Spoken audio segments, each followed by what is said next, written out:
வாருங்கள் நேயர்களே, கோகுலம் ஜோதிடம் அனைவரையும் அன்புடன் வரவேற்கிறது.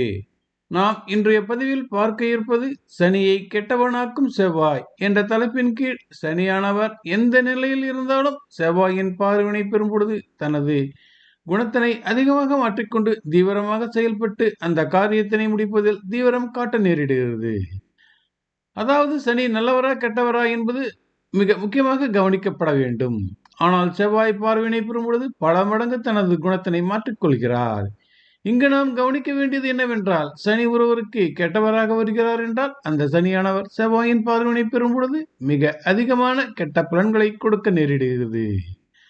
சனி ஒருவருக்கு நல்லவராக வருகிறார் என்றால் அந்த சனியானவர் செவ்வாயின் பார்வையினை பெறும் பொழுது மிதமான கெட்ட பலன்களை கொடுத்து விடுகிறார்.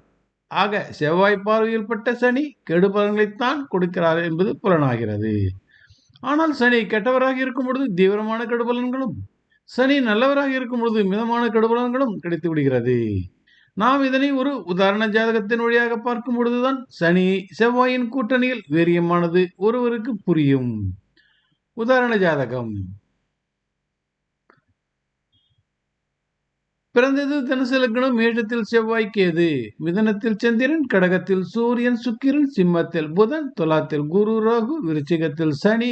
இவருடைய ஜாதகத்தில் களத்திர பாவத்தினை மட்டும் நாம் இப்பொழுது ஆராய்ந்து பார்க்க இருக்கிறோம். இவருடைய களத்திர பாவமானது தனுசு லக்னத்திற்கு மிதனமாகும். இவருடைய களத்திரஸ்தானத்தின் அதிபதி மிதனத்தின் அதிபதி புதனாகும். தனுசு லக்னத்தின் பூர்வ புண்ணிய அதிபதியான செவ்வாய் 5 பஞ்சமகா புருஷ யோகத்தில் ருஷக யோகத்தினை தருகிறார். ஆனால் அதே சமயம் ருஷக யோக செவ்வாய் தனது 8ஆம் பார்வையால் சனியனை பார்வையிடுகிறார். நாம் இப்பொழுது பார்க்க இருப்பது சனி செவ்வாயின் பார்வையினை பெற்றால் சனி கெட்டவராக மாறிவிடுகிறார். அது எப்படி என்பதைத்தான்.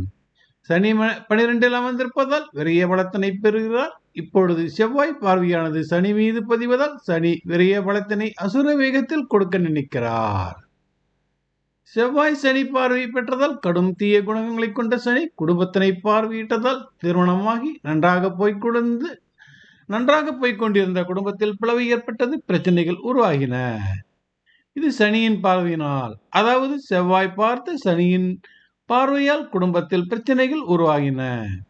செவ்வாய் சனி பார்வை பெற்றதால் கடும் தீய குணங்களை கொண்ட சனி தனது 10ஆம் பார்வையால் களத்திரஸ்தான அதிபதியான புதனை பார்வையிடுவதால் களத்திரத்தினை நேரடியாக பாதிக்கிறார்.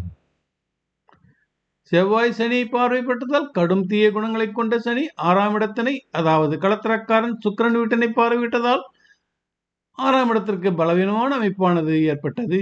ஜாதகருக்கு இதனால் கெடு சிந்தனை ஏற்பட்டு சண்டை சச்சரவு என குடும்பத்தில் பிரச்சனைகள் வளர்ந்து கொண்டே போனது.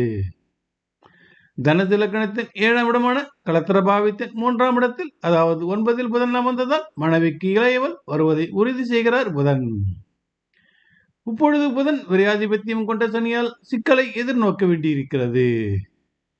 எனவேதான் இந்த சனியின் பார்வையால் இவருக்கு 2ஆம் திருமணம் செய்வதற்கான எண்ணம் வந்தது. முதல் மனைவி இருக்கும் பொழுதே 2ஆம் மனைவியை கொண்டு வந்த சனி சாதாரணமாக பார்த்திருந்தால் இந்த அளவிற்கு பிரச்சனைகள் போயிருக்காது. ஆனாலும் செவ்வாயின் பார்வையினை பெற்ற சனியால் ஒழுங்கான பலன்களை தர இயலவில்லை.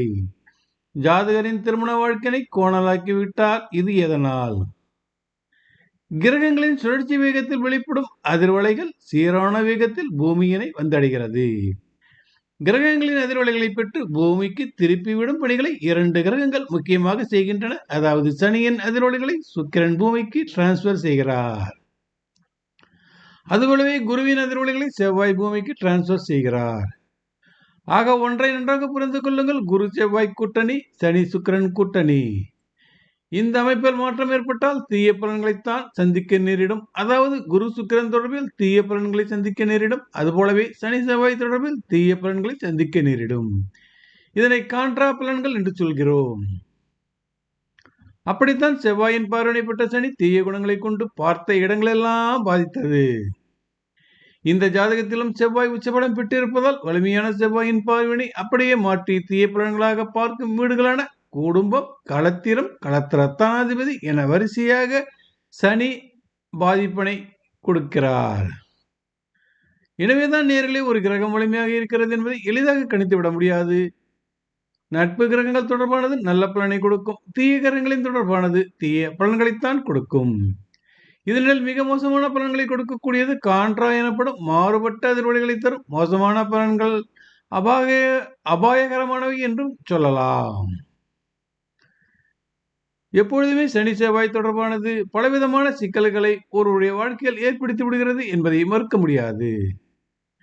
இதனை நாம் வரும் பதிவுகளில் தொடர்ந்து பார்க்கலாம். நன்றி, வணக்கம். மீண்டும் பிறிதொரு பதிவில் சந்திப்போம் நேயர்களே.